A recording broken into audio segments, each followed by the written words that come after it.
Welcome to Worthy Ones, the video series where each and every week I share with you guys the newest issue ones that I read for the current comic book week and deem them worthy or not worthy. I'm Mike Spider Slayer. Welcome back to Comic Book Corner 2.0. If you love daily comic book content, you like me helping you make decisions on what comic books to buy, you came to the right place. Hit that subscribe button. Also, before we get into it, guys, I'm doing a giveaway. This is the RPG Fans Coloring Book of Dungeons, Dragons, Monsters, and more. This was given to me just to do a little bit promotion here. This is illustrated by Sanjay Charlton, and again, if you guys like to chill and relax and color, this is the perfect book for you. There's tear out pages in here, and all you have to do if you want to be entered in this giveaway is title it or comment in the comment section epic giveaway, and you will be entered in this contest to win this cool little fantasy like coloring book.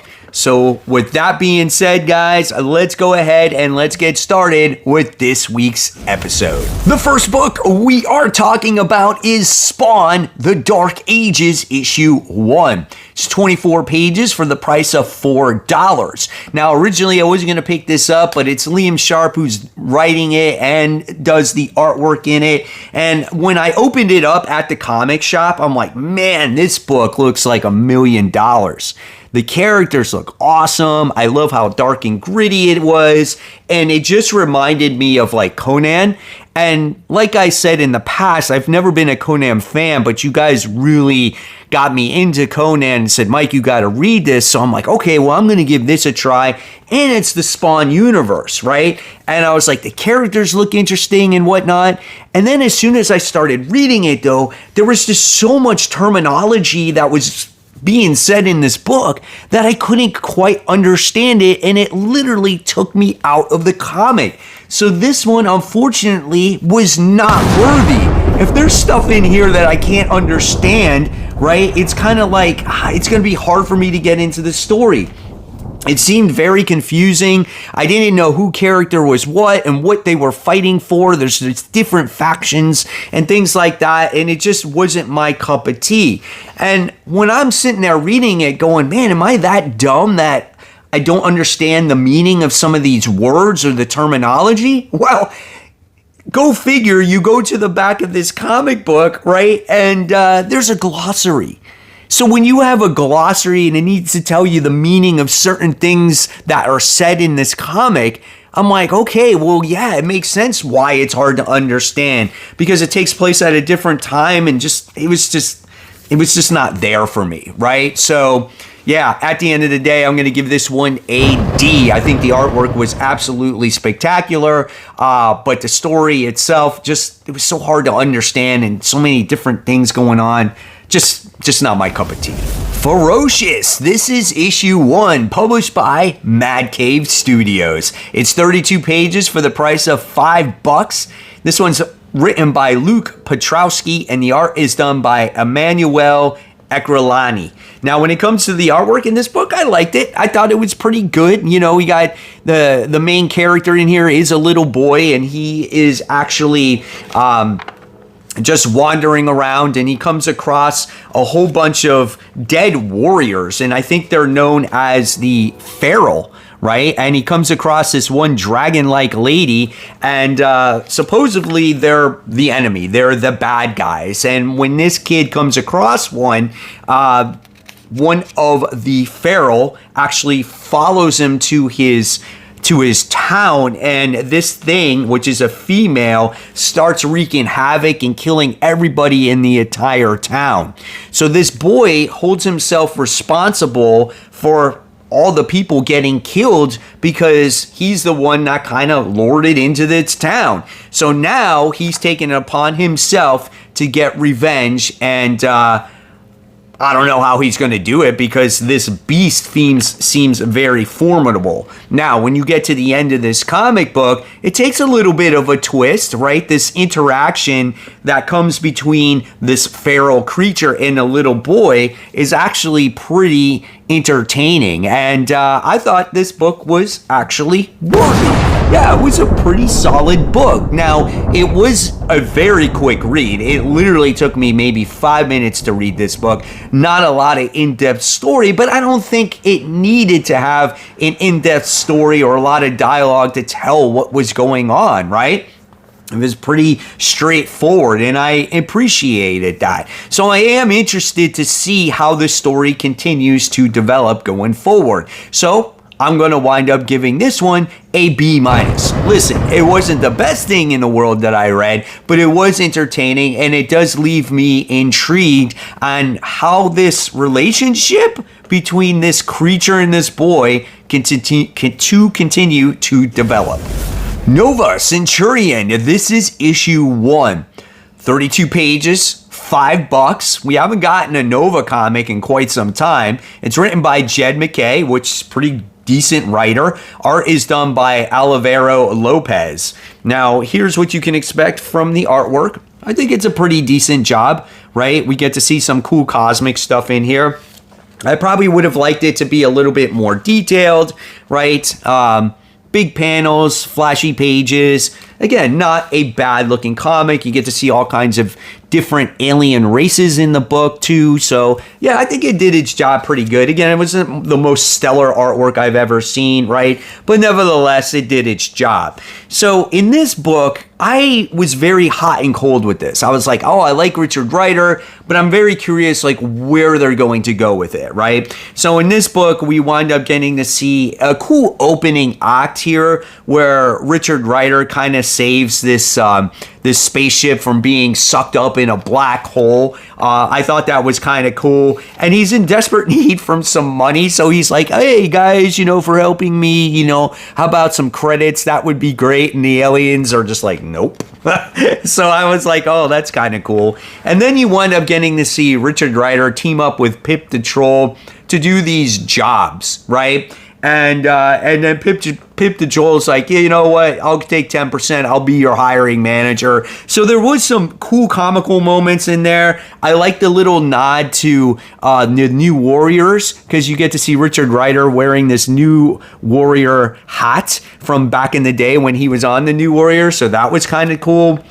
And then he winds up getting introduced to his first job here that Pip the Troll gave him. And it's promised to get money and has to do with the Kree and the Skrulls and stuff like that. And that, unfortunately, that's where the book lost me. I'm like, man, why can't we have just a Nova book without Krees and Skrull characters? Like, I'm just not really into them, right? And then there's a lot of stuff that had to deal with, like, Annihilation and whatnot. And nothing for nothing, I haven't really read Annihilation in, like, absolute years. So I was kind of lost at the end of maybe, like, a character that was introduced or whatever. So, as much as I kind of did like it, I'm going to deem this book personally not worthy. It was just a book to the point where it was like, oh, I had some entertaining moments, but I can see myself 2-3 issues from now, if it continues on this path, just completely disinterested. Now, if I hear you guys saying that this is getting better and better, I might pick it back up again, but I just don't want to read about the Kree or the Skrulls or anything like that. Like, I'm just not interested in those characters, right? So, at the end of the day, I think I'm going to give this one a C. I think it was average at best, right? I was more entertained at the beginning of the book than I was at the end, and that's kind of not a good sign going forward for a brand new series. I think when it comes to Jed MacKay, I'm just going to stick with Moon Knight for right now, and then we'll see where it goes with X-Men, but I don't think I'm going to continue this. Spider-Man Holiday Spectacular. This is issue 1. It's 32 pages, $5. It's written by Rainbow Rowell, and the art is done by Paco Mandina. Paco Mandina's artwork is fantastic. Like, he's one of my favorite artists. I think he just knows how to draw all the characters in the right dynamic poses. I think he knows how to draw like really good facial expressions, and he captures all the emotions out of all the characters, right? And this book is very bright, it's vibrant, and that's what you want from a Christmas special type of comic book, right? Get to see them sing Christmas carols and everything else. And this book is loaded with a cast of characters, whether it comes to all of the Avengers, the Fantastic Four, Daredevil, just everybody and anyone is in this comic book, including Ben Grimm, right? And I love how they celebrate Hanukkah here, you know, being that my wife is Jewish and we do celebrate Hanukkah in our house and we celebrate Christmas. I think it's kind of cool that, you know, they recognized Hanukkah. So I thought that was fun. And in the beginning of this comic book, or what this comic book is about, it's about Peter Parker hanging out with the Fantastic Four, and he winds up getting word from Aunt May that they're not spending Christmas time together because she got an opportunity to go on a cruise. And Peter kind of hides this, saying, you know what, it's kind of like, it's okay, it's fine. But deep down inside, right, he loves spending time with Aunt May. He loves making Jell-O. He loves having the dinner, right? And when the whole entire Marvel cast sits there and finds out that Peter is by himself, they all get him to try to invite them to their Christmas parties, right? And it's just like, and Peter has this thing about, why do you guys feel so sorry for me? So when you read this comic book, right, you're going to find out the reason why.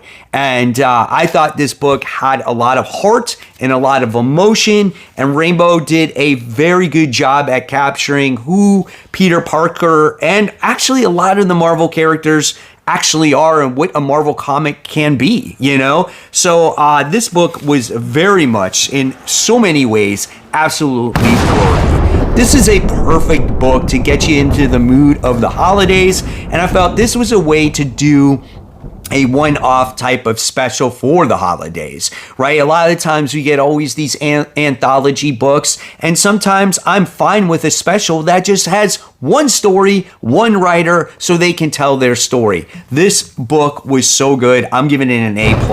Great artwork, great storytelling. Is this the best Spider-Man comic I have read for the entire year? It could possibly be. Capes, issue 1. This one is released by Image Comics, 32 pages for the price of $4. This one is written by Robert Kirkman and Mark Englert. And this is out of the Invincible universe, I guess, based off of maybe some of these characters showed up in the show. I haven't caught up on Invincible. Yeah, go figure, right? But when it comes also to this comic book, it's also like a re-release. It's refurbished because it came back. I think it came out in like 2004 or something like that, and I wasn't reading comics at that time, so I have no idea really what Capes is about, right? All as I know is that Robert Kirkman wrote it, and so I was interested to see what it was about. So the interior artwork looks pretty good. I like the characters, right? And we wind up learning about these particular characters by the name of Bolt, Captain Cosmic, Commander Capitalism, Kid Thor. There's Clairvoyant. There's this one chick by the name of Knockout, which one character is like, oh, she is a knockout, you know? So I thought that was kind of funny. So in this book, you kind of get introduced to those cast of characters. Really, that's what this book is about. And you actually get introduced to Capes itself, which is a superhero organization. It's more like a job than anything, right? It's like people, I guess, get paid to save the world. And in this book, you wind up getting introduced through this world and these characters through a new recruit by the name of Kid Thor, right? And you just get to see how the things operate, and it's a little bit rough around the edges, right? And instead of like your everyday Joe Schmo like superhero stuff, right? It's just they're like normal people. You know how there's days where you wake up and you're like, man, I don't want to go to work. I don't want to do this today. And that's how they look at it, as saving people. And there's a day shift and there's a night shift. And the one guy, which is named Bolt, is just like, the night shift has got this thing at hand. So I thought this one was actually good. So I am going to deem this one worthy. I am intrigued. Now, I have never, like I said, read this in the past, so I'm curious to see where this goes and how does it continue. Is it only a mini series? Let me know in the comments below, and I want to know how many of you guys read this in the past. So I am going to give this one a B. I was very entertained, and I want to know more about these characters. So this is why you subscribe to the channel, because every Tuesday I do a video series called Top 10 Most Pulled Comic Books of the Week. And then at the end, I predict which could be a sleeper hit. And this week I picked Images Comics Final Boss Issue 1. 48 pages, $5 for this one, and it's written and drawn by Tyler Kirkham. Now, I thought that's pretty cool because he does a lot of art, right? He does a lot of cover art. So for him to write a book, I was like, oh, that's kind of cool.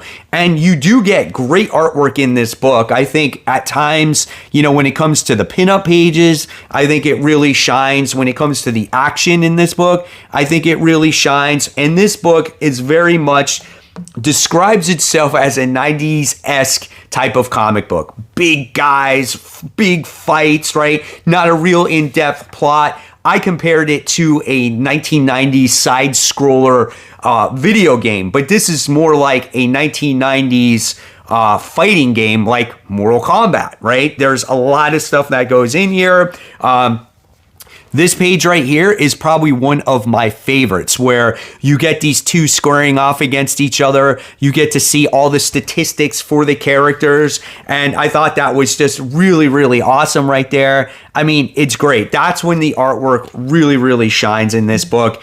And really what this story actually is about this guy by the name of Tommy, who is trying to obviously make money. He's kind of like, he served, he does these odd jobs, and he wants to also find out where his dad went. His dad went searching for his grandfather because his grandfather came up with all these stories and all these different wise tales, and Tommy was like, never really believed it, but he did idolize his grandfather, and he left him this charm, right? And as he gets in this ring with this big bruiser, this charm seems to like give this guy superpowers, right? And you're like, oh wow, so maybe that's why his grandfather was so powerful and did take on all these characters. So yeah, this book was definitely worthy. So 90s in so many ways. The plot is not very much in depth, but it was very entertaining visually, and I can't wait to read issue 2. This definitely was right up my alley. This is what I expected. I can't say it exceeded my expectations, but this is exactly what I expected, and I'm going to give this one a B+. Again, not the greatest story in the world, but it was a lot of fun. And if you like 90s, and if you like action, you like fighting, and you like 90s video games, this will be the book that you want to pick up. DC, Marvel, Batman, Deadpool, issue 1. Not to get confused with Marvel, Deadpool, Batman, issue 1, right? This one is published by DC Comics this time around. 64 pages, $8. This one has a huge cast of characters like in here, like Deadpool, Constantine, Batman, who else? Doctor Strange, Harley Quinn, Incredible Hulk, Ms. Marvel, Static was in this book. So there's a lot of different characters. So was this one going to be different, or was this one going to be better than the Marvel one? I predicted that this book was going to be better just because you do have a more solid cast of writers, I feel, in DC Comics right now.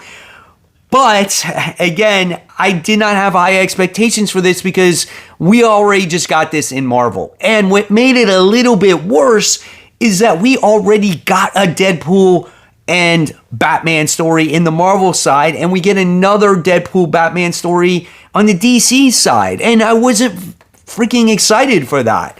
I hate to be the Debbie Downer of this, but if you're not a Deadpool fan, I don't know if you're going to really like this particular story. Now, the first story was done by Dan Mora and Grant Morrison here. Now, when it comes to it, it looks great. I'm not going to lie. I love Dan Mora as an artist. I think he captures the characters perfectly in here.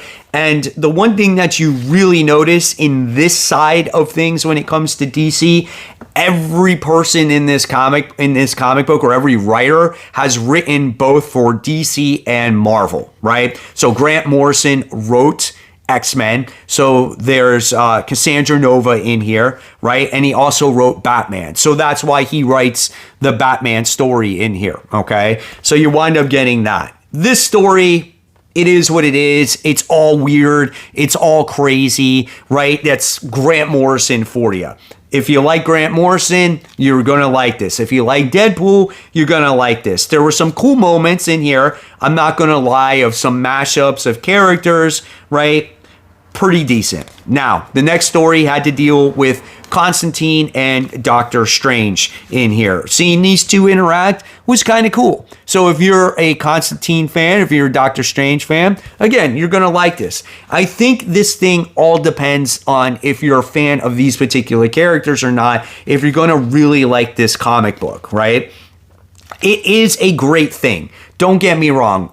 I think it doesn't happen often where you have DC and Marvel cross paths, but I wish there could be something different. However, the best story for me in this one was actually Sticks and Snicks by Tom Taylor and Bruno Redondo. Now, when it came to this comic, or this particular part in this story, this one by far was great because Tom Taylor wrote All New Wolverine and wrote Nightwing. So seeing these two interact with each other by the same writer, I thought was kind of cool. And just seeing them on kind of like how different they are in so many ways and reading each other's thoughts, I thought was great. So that story was actually by far the best story in this whole thing. Again, personal opinion, of course. Then you got this Harley and Hulk story. Good Lord, what was that? That one's done by Marco Tamaki. Just definitely not worth the time. And then I think you get one final story in this one when it came to G. Willow Wilson writing Static and Kamala. And of course, she wrote Kamala. And I don't know if she wrote Static at all, but nevertheless, this story just was like too short. It didn't have time to breathe, right? So it was a fun little story, but again, nothing to write home about. So overall, at the end of the day, for the $8, was it worthy? You know what? I can't say it was. To me, it's not worth it. It's just not. I don't think it's worth the price of $8. I think it's a cool concept to get these companies together. However, I just think one and done stories would suffice and just go all out with the quality there. I think you should have done a different set of characters for the main story. I know they're doing Superman and Spider-Man in the future, but make this issue the Superman and Spider-Man. Do a Wolverine and somebody else. Like, there's so many casts of characters. Why do Deadpool and Batman again? I just don't agree with that there. So for me, that's the main story, and it wastes so many pages, and I don't know, man. Just not a fan. Am I in the minority? Let me know in the comment section below here. So at the end of the day, you got a few decent stories in there. I gotta give it a D+. I gave it kind of like the same grade last time, guys. Go back on the original one. It's the same thoughts, nothing different. So there you guys have it. There are all my thoughts and opinions. Do you agree or disagree? I know my Batman and Deadpool review might be unpopular, but again, I'm just criticizing the comic book, just giving you my thoughts and opinions. Just because we have this cool crossover between Marvel and DC doesn't automatically make it good. You gotta have the right characters, you gotta have the right stories, and just for me, it just didn't hit. So that's just how I feel. So guys, I'll always leave you more content right here for you to click on. And of course, guys, support the local comic shops. Keep buying, keep collecting, but always remember, read your comics so we can have great comic conversation. Guys, thanks for watching. I'll see you real soon.